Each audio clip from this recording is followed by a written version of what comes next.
Basically मैं doctor Amit सूद, एक diabetes और वेट लॉस स्पेशलिस्ट। आज अमृतसर में ये जो प्रेस रिलीज हैं हम उसमें हम ये बता रहे हैं कि जो मोटापा है जो जब हद से ज़्यादा बढ़ जाता है और अपने साथ वो जो बीमारियां लेके आता है, जैसे डायबिटीज़, इनफर्टिलिटी, जॉइंट पेन्स, सांस की तकलीफ़ और बहुत कैंसर भी। तो ये जब मोटापा अपने आप में इतना बढ़ जाता है कि जो इतनी बीमारियां लेके आता है, उसका आज की डेट में हमारे पास सफल इलाज है। और अगर हम ये इलाज करवाते हैं तो सिर्फ मोटापा ही नहीं, ये सारी बीमारियां भी ख़त्म हो जाती हैं। तो हमें करना सिर्फ ये है कि हमें एक स्पेशलिस्ट को ढूंढना है, उनके पास जाना है और इसको समझना है।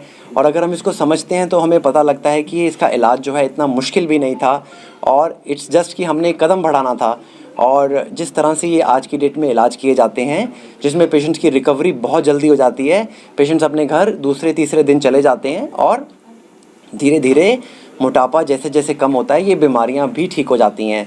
और ये जो ऑपरेशंस हैं जो हम जिनका इलाज करते हैं, जिन पेशेंट्स को ये इंडिकेटेड होते हैं, उनके जो सफल इलाज के बाद जैसे जैसे बीमारियां ठीक हैं, उनकी खुशियां ज़िंदगी में वापस आती हैं और रह जाती है कॉस्ट की बात। तो आजकल ये जो इनकी जो कवरेज है, हर कंपनी, हर छोटी बड़ी इंश्योरेंस कंपनी भी इनको कवर करती है।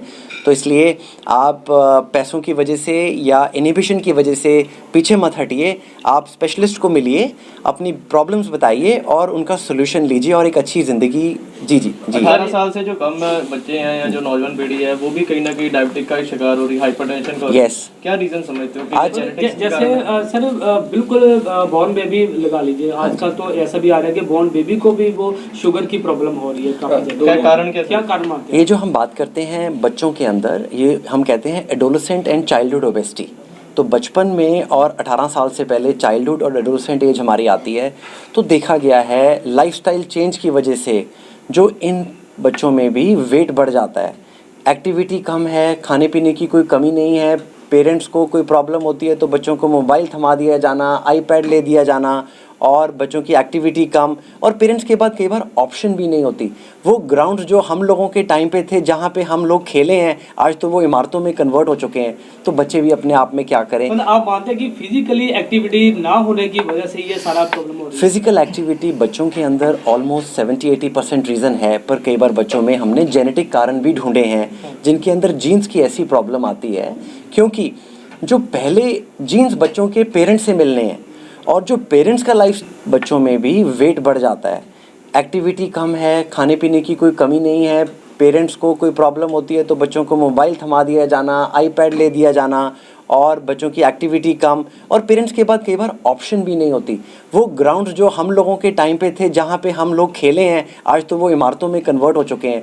तो बच्चे भी अपने आप में क्या करें। मतलब आप मानते हैं कि फिजिकली एक्टिविटी ना होने की वजह से ये सारा प्रॉब्लम हो रही है? फिजिकल एक्टिविटी बच्चों के अंदर ऑलमोस्ट 70-80% रीज़न है, पर कई बार बच्चों में हमने जेनेटिक कारण भी ढूंढे हैं जिनके अंदर जीन्स की ऐसी प्रॉब्लम आती है। क्योंकि जो पहले जीन्स बच्चों के पेरेंट्स से मिलने हैं और जो पेरेंट्स का लाइफस्टाइल है, एक्सरसाइज का, काम का, स्ट्रेस का, वो ही बच्चों के जीन्स में आता है। तो देखा गया है कि जनरेशन टू जनरेशन जो हमारे जो पेरेंट्स थे वो एक्टिव होते थे, आज के पेरेंट्स की एक्टिविटी कम है, वही बच्चों में जीन्स पास किए जाते हैं। तो 60-70% बच्चों का लाइफस्टाइल, रहना, खाना, एक्सरसाइज, नंबर 30% इज़ जेनेटिक। तो जब ये चीज़ देखी जाती है तो इन बच्चों का जब वेट ज़्यादा होता है तो इन बच्चों में भी डायबिटीज़ पाई गई है।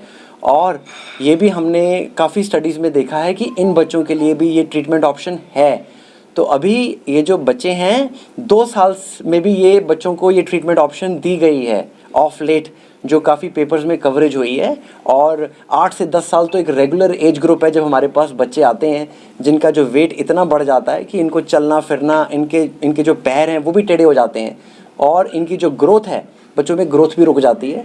तो हम उनका इलाज करते हैं जिनका उनका वेट कम होता है और उनको डायबिटीज़ भी ठीक हो जाती है। सर, ये इसके अलावा सर्जरी के अलावा मोटापे का और भी कई इलाज है। डाइट से हो सकता है, एक्सरसाइज से हो सकता है, कुछ बहुत सारी चीज़ें हैं। Surgery is the last option, surgery, तो उसमें आप क्या रिकमेंड करना चाहते हैं? देखिए, ऐसा होता है कि मेरे पास कोई भी आता है मिलने के लिए कि डॉक्टर साहब हमने वेट कम करना है, तो डॉक्टर साहब सबसे अच्छा तरीका क्या है, मैं उनको ये बोलता हूँ आप अच्छे एक स्टोर में जाइए, अच्छे से जूते खरीदिए, एक्सरसाइज शुरू करिए और अपने डाइट में मीठा और तली चीज़ों का सेवन कम करिए। तो पेशेंट्स बताते हैं कि ठीक है डॉक्टर साहब, हम ये नहीं कर रहे थे, अभी हम ये करेंगे और अब हम आपको 6 महीने के बाद मिलेंगे। और कई पेशेंट्स हैं, डॉक्टर साहब हम 3 साल से तो ये कर रहे हैं, हमने कोई डाइटिशियन नहीं छोड़ी, कोई एक्सरसाइज नहीं छोड़ी, कोई जिम नहीं छोड़ा, कोई योगा नहीं छोड़ा, अभी भी वज़न कम नहीं हो रहा है और हमें सांस नहीं आ रहा, हमारी डायबिटीज़ कंट्रोल नहीं हो रही, हमारा इलाज करिए। तो ये कस्टमाइज़ करना पड़ता है। जिन लोगों ने लाइफस्टाइल चेंज नहीं ट्राई किया उनको हम पहले लाइफस्टाइल चेंज ही बोलते हैं कि आप ये चेंजेस करिए ताकि हम ऑपरेशन हमें ना करना पड़े। पर जो लोग ये सब कर चुके होते हैं और जो मोटापे से और इसकी बीमारियों से जूझ रहे होते हैं, तो उनके लिए फिर ये ऑपरेशन वरदान, एक नई ज़िंदगी बन के सामने आते हैं जो हम उनको ऑफर करते हैं। ਰਵਿੰਦਰ ਸਿੰਘ ਹੈ ਜੀ, ਮੈਂ ਅੰਮ੍ਰਿਤਸਰ ਤੋਂ ਹਾਂ। ਹਾਂਜੀ ਹਾਂਜੀ ਸਰ, ਮੈਂ 4 ਸਾਲ ਤੋਂ ਬਹੁਤ ਪਰੇਸ਼ਾਨ ਸੀਗਾ ਮੋਟਾਪੇ ਨੂੰ ਲੈ ਕੇ, ਤੇ ਉਸ ਤੋਂ ਬਾਅਦ ਸਰ ਮੈਂ ਕਾਫੀ ਰਿਸਰਚ ਕੀਤੀ, ਅੰਮ੍ਰਿਤਸਰ 'ਚ ਵੀ, ਜਲੰਧਰ, ਲੁਧਿਆਣਾ, ਹਰ ਜਗ੍ਹਾ ਸਰਚ ਕੀਤੀ, ਪਰ ਮੈਂ ਸੈਟੀਸਫਾਈਡ ਨਹੀਂ ਹੋਇਆ। ਤੇ ਮੈਂ ਡਾਕਟਰ ਸੂਦ ਜੀ ਜਦੋਂ ਅੰਮ੍ਰਿਤਸਰ ਆਏ ਫਸਟ ਟਾਈਮ ਮੈਂ ਇਹਨਾਂ ਨੂੰ ਮੀਟ ਕੀਤਾ ਤੇ ਮਿਲਿਆ, ਤੇ ਮੈਨੂੰ ਥੋੜਾ ਬਿਲੀਵ ਜਿਹਾ ਹੋਇਆ ਕਿ ਜੋ ਵੀ ਹੈ ਠੀਕ ਲੱਗ ਰਿਹਾ ਸੀ। ਇਹਨਾਂ ਦੇ ਪੇਸ਼ੈਂਟਸ ਵੀ ਆਏ, ਮੈਂ ਉਹਨਾਂ ਨੂੰ ਵੀ ਮਿਲਿਆ, ਉਹਨਾਂ ਨੇ ਵੀ ਆਲਰੇਡੀ ਪਹਿਲਾਂ ਵੀ ਕਰਾਏ ਆਪਰੇਟ। ਤੇ ਮੈਂ ਉਸ ਤੋਂ ਬਾਅਦ ਉਹਨਾਂ ਨਾਲ ਗੱਲਬਾਤ ਕੀਤੀ ਵੀ ਤੁਹਾਨੂੰ ਕੋਈ ਦਿੱਕਤ ਨਹੀਂ ਆਉਂਦੀ ਕਰਾਉਣ ਤੋਂ ਬਾਅਦ? ਕਹਿੰਦੇ ਨਹੀਂ ਸਰ, ਅੱਗੇ ਨਾਲੋਂ ਜ਼ਿਆਦਾ ਵਧੀਆ ਲਾਈਫ ਸਟਾਈਲ ਹੋ ਗਿਆ। ਉਸ ਤੋਂ ਬਾਅਦ ਮੈਂ ਆਪਣੀ ਵਾਈਫ ਨਾਲ ਡਿਸਕਸ ਕਰਕੇ ਫਿਰ ਮੈਂ ਡਾਕਟਰ ਸਾਹਿਬ ਨੂੰ ਮਿਲਿਆ, 1-2 ਮੀਟਿੰਗਸ ਕੀਤੀਆਂ ਇਹਨਾਂ ਦੇ ਨਾਲ।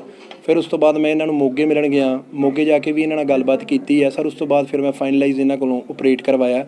ਅੱਜ ਮੈਨੂੰ 3 ਮਹੀਨੇ ਹੋ ਗਏ ਆ ਤੇ ਮੈਂ ਪਹਿਲੇ ਲਾਈਫ ਸਟਾਈਲ ਨਾਲੋਂ ਜ਼ਿਆਦਾ ਬੈਟਰ ਮਹਿਸੂਸ ਕਰਦਾ। ਕਿੰਨਾ ਹਾਂ, ਤੇ weight ਪਹਿਲੇ ਕਿੰਨਾ ਸੀ ਤੇ ਹੁਣ ਕਿੰਨਾ? ਸਰ ਪਹਿਲਾਂ ਮੇਰਾ weight 190 ਸੀਗਾ, ਹੁਣ ਮੇਰਾ 160 ਆ ਗਿਆ weight।